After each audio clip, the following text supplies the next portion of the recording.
Olá, pessoal da comunidade jurídica, seguidores, queridas seguidoras, como tem passado? Tudo bem?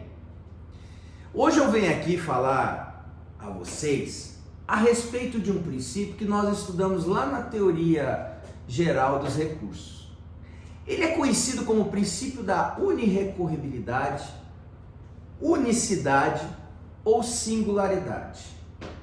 É aquele que determina que para cada ato judicial é possível apenas a interposição de um único recurso. Em outras palavras, é o princípio que veda a interposição simultânea e conjunta de recursos contra uma decisão judicial. O artigo 994 do Código de Processo Civil estabelece o rol taxativo dos recursos previstos e possíveis no processo civil. E para que nós possamos saber qual devemos utilizar, devemos conhecer, primeiramente, a natureza jurídica do ato recorrido. Então, partindo da premissa de que os despachos são irrecorríveis, porque se trata de mero ato ordenador, sem gerar qualquer prejuízo às partes, a exemplo, intime-se as partes, manifeste-se o Ministério Público, remetam-se os autos à superior instância, nós temos as sentenças, as decisões interlocutórias e os acórdãos que são recorríveis. Podemos dizer que sentença é o ato judicial pelo qual se encerra a cognição no procedimento comum, julgando ou não o mérito da questão. Por outro lado, decisão interlocutória é toda aquela proferida pelo magistrado que não se adequa ao conceito de sentença e nem de despacho. E acórdão é um ato judicial colegiado proferido por membros de um tribunal que geralmente, ou em regra, visa reavaliar uma decisão de inferior instância. Então, sabendo a natureza jurídica do ato recorrido, a gente saberá também qual recurso contra ele deveremos interpor. Contra a sentença, apelação. Contra a decisão interlocutória, agravo de instrumento. Contra o acórdão, recurso especial, recurso extraordinário. A grosso modo é isso. Sem falar nos embargos de declaração, que também podem ser opostos, mas não conjuntamente, com apelação, com agravo de instrumento, com resp, com extraordinário, não. Primeiro um, depois o outro. Então, com relação aos recursos ordinários, apelação, agravo de instrumento, agravo interno, embargos de declaração, vige a regra do princípio da unirrecorribilidade. Para cada decisão, lato sensu, um único recurso. Todavia, a Constituição Federal de 88 inaugurou um sistema recursal diferente, onde esta regra pode ser ultrapassada. Os artigos 102, inciso 3º e 105, inciso 3º da Constituição Federal, prevêem o recurso especial e o recurso extraordinário. Então, quando um tribunal estadual ou um tribunal federal local profere um acordo, contra este acordo, em regra, caberá recurso especial com relação às questões federais e recurso extraordinário com relação às questões constitucionais.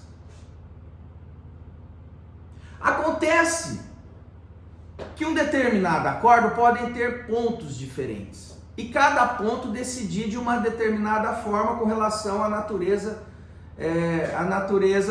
da matéria. Por exemplo, pode ter um ponto, este acordo, que não que aplica erroneamente ou afronta uma lei federal, e o outro ponto que viola ou que afronta o texto da Constituição Federal. Nesse caso, a primeira exceção está prevista, está aqui, ó.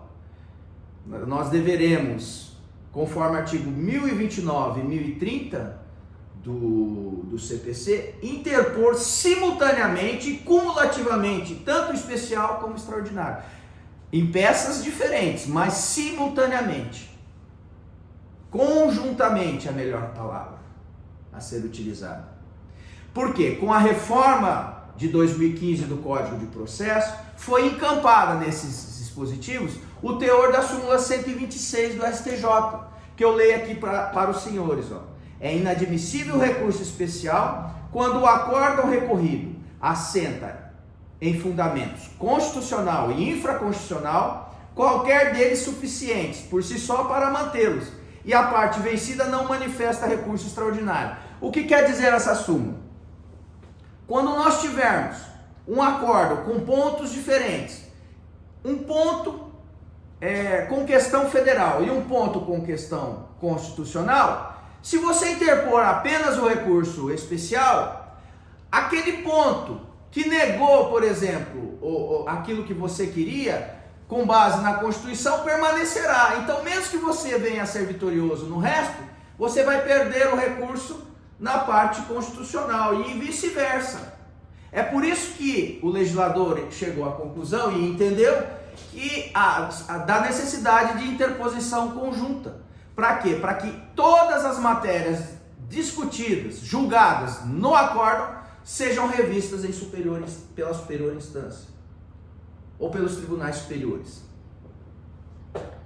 Mas não é só. Nós ainda temos outra exceção ao princípio da unicidade. Por exemplo, você entrou simultaneamente, neste caso, com o RESP e com o extraordinário.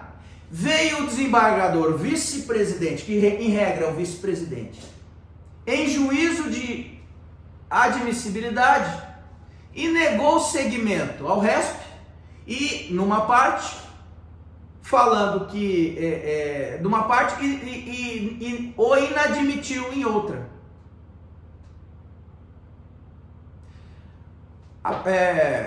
Seja por ausência de requisitos formais, extrínsecos e intrínsecos, e também alegando que aquela matéria faz parte de recursos repetitivos. Da mesma forma, com relação ao seu extraordinário, ele veio e também inadmitiu o recurso e negou o seguimento. Ou seja, entendeu a ausência de alguns requisitos formais, extrínsecos e intrínsecos, entendeu também que aquela matéria discutida, a qual fez você recorrer, faz parte de um tema já decidido pelo Supremo Tribunal Federal com força de repercussão geral.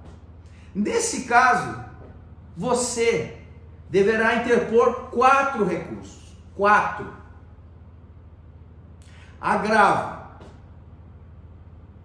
ao recurso especial e agravo interno.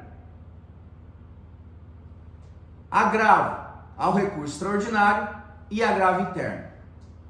Os agravos e recursos, o agravo e recurso especial vai para o STJ e o agravo interno fica aqui para decidir pelo tribunal local. O agravo extraordinário vai para ser decidido pelo Supremo e o agravo interno fica aqui para ser decidido pelo tribunal. Logicamente, só vai depois que decidir os agravos, né? Os agravos internos. Porque se não forem providos, os recursos não subirão. Então, aqui está a segunda exceção ao princípio da unirrecorribilidade. E o advogado deve estar muito atento, neste momento, aos verbos inadmitir e negar seguimento. Porque conforme o verbo utilizado, será o tipo de recurso que deverá ser interposto. E não acertando, não escolhendo os recursos corretos, certamente a sua decisão irá transitar em julgado por erro grosseiro. Fato este que o seu cliente não deixará o seu cliente devidamente satisfeito. Então, em resumo, em regra, nos recursos ordinários, vigora o princípio da unirrecorribilidade. Excepcionalmente, nos recursos excepcionais ou extraordinários lato sensu, que quer dizer especial e extraordinário estrito sensu, este princípio é excepcionado. Tanto pelo fato da lei exigir a interposição conjunta de resp e de extraordinário, quando ela também exige no artigo 1030, parágrafos 1º e 2º, a interposição quádrupla de até 4 recursos. Agravo no especial, agravo interno, agravo no extraordinário e agravo interno. É isso, pessoal. Até a próxima.